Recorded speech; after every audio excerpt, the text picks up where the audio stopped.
Why the long face, Tiger? In this one little scene, which is something that I think that we often do with ourselves, is we talk to ourselves, which is actually healthy and normal. But for this scene, we get to see almost all of Homelander's wounds, all of the things that are his hurts from his childhood and growing up and feeling alone. So not only do I want to go through naming everyone, and we can kind of do that together, but also what would we do in order to help him heal them? And so I'm going to go through a little bit of a technique that I use when we deal with negative self-talk and wounds and triggers from our past. What if I can't handle him? If Noir ran... Oh, you can handle him. You're the top of the food chain.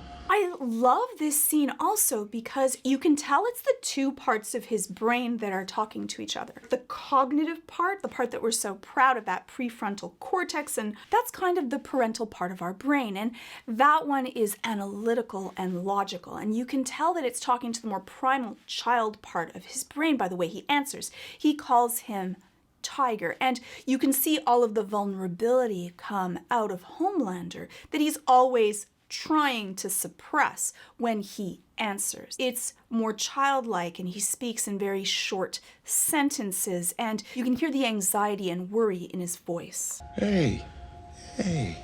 When we were kids, alone in the bedroom, I got us through it, right? Don't I always? And he doesn't do a bad job of talking down all of his feelings of insecurities. Now, the first one that he brings up is the feeling of fear of failure. Maybe I am not up to the job. That would be the what. The what is I might not be able to handle this new position at Vought that I've been given. Why does that bother me? Because I've never done this before, and so it's something that's new. And his inner voice responds by saying, you know what? I've always helped you handle this. I would rather if he said, we've always been able to pull through, but that thought of we've been able to handle all of these horrible things in the past make us feel more secure and calm. And that's what you want to do when you're feeling really worried. You want to look back and say, well, have I failed at these things in the past? What have I learned from them? What have I been able to survive? Because our anxiety is only there to send us that shot of epinephrine if we need it, if we're not going to be able to handle the situation. If our brain says, you know what, we're going to be able to handle this, it's going to be okay, then there won't be any anxiety because you don't need it. You've got it. I'll get us through this, just as long as you and me stick together. What if Edgar's right? What if it was a mistake to take over Vought and then I am just talented and they all know I'm a fraud? And this one's really common. This one is imposter syndrome, and I think that a lot of us go through that when we're new at a job or doing something that's a little bit different, that we're unsure of our skill sets. That can make us feel like people may see through us, and we may not actually be as confident internally as we project out to everyone else. Now, what do you care what a bunch of mud people think? Tell me the real reason. I want to hear you say it. Say it! Want them to love me.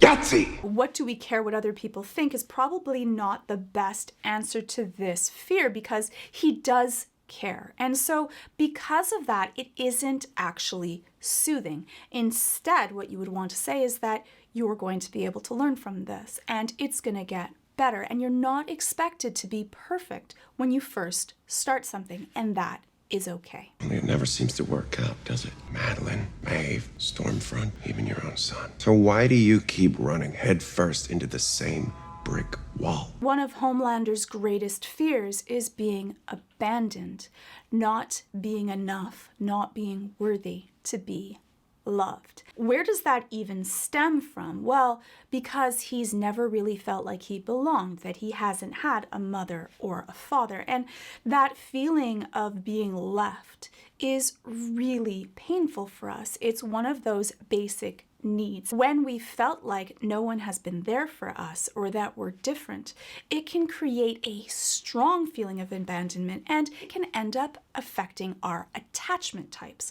And for Homelander, he reacts really strongly when people leave him. He seeks out this love in such a way that he'll try to control people, force them, use fear in order to keep people with him, because inside of him, he really believes that people won't care about him if they knew who he truly was. Probably in some cases, with all of the horrific things, being a little bit of a very violent sociopath is probably true. He's a sociopathic narcissist, and because of that, he has all of those narcissistic traits. He also is exceptionally violent and aggressive and controlling. Plus, he has all of the powers of Superman. Put those pieces all together, it makes him a very dangerous individual. And just a reminder that no, most sociopaths are not violent, they're not dangerous.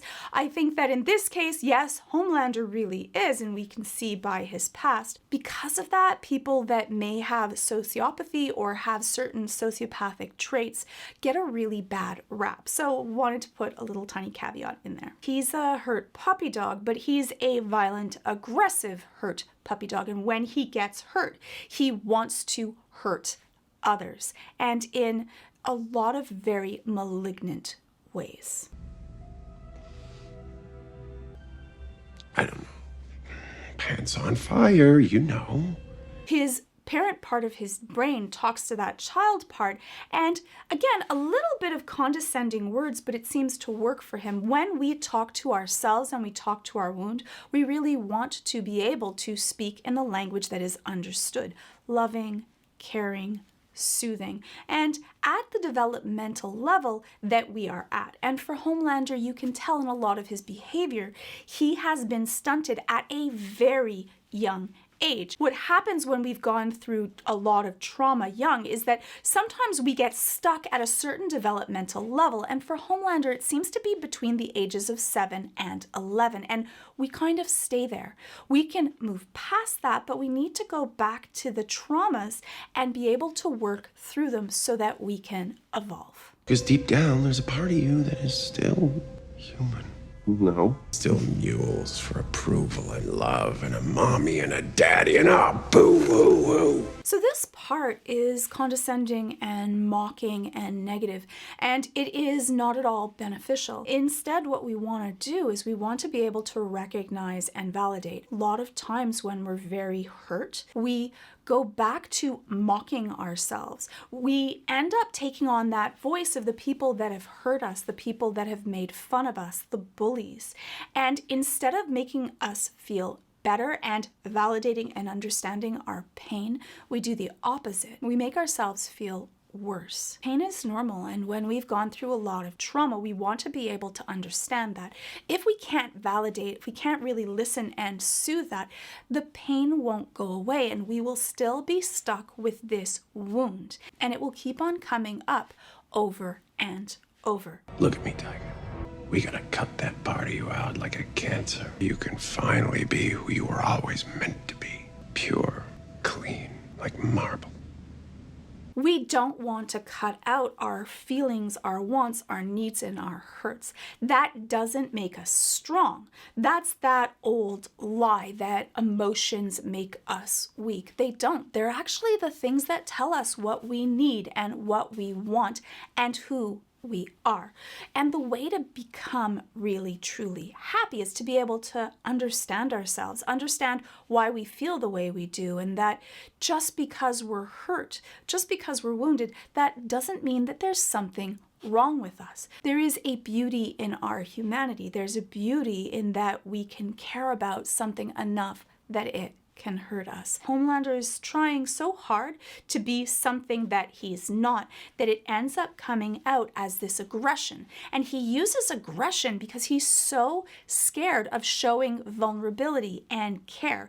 And it's so much more accepted to be able to put that into aggression, because aggression is wrongly seen as strength, whereas hurt is seen as weakness. And that is a complete lie. So So I think that we can all agree that Homelander is a horrible person and very dangerous in a lot of different ways, but we can also understand all of the different things and traumas that made him into who he is right now. And hopefully we can use that to better ourselves. There are many things that you need to get ready in order to battle in The Boys, but the first thing you should soup up is your mind with today's sponsor, Brilliant. Brilliant is where you can gain an understanding of the basics of computer science, physics, quantum mechanics, which would be really helpful in The Boys, game theory, and everything you need to be prepared to bring out the superhero in you. Brilliant is an amazing tool for learning STEM interactively, with a growing catalog of courses specifically crafted to help you learn concepts through working through them yourself in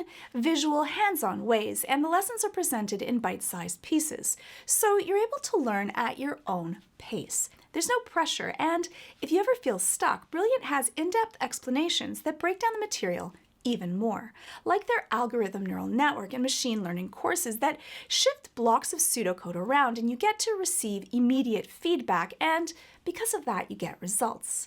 It's like solving puzzles or games, but the whole time you're learning how artificial intelligence really works. So to get started for free, please visit brilliant.org/Georgia Dow or click on the link in the description. The first 200 people will get 20% off Brilliant's annual premium subscription. So just click on the button on the screen or head on over to brilliant.org/Georgia Dow.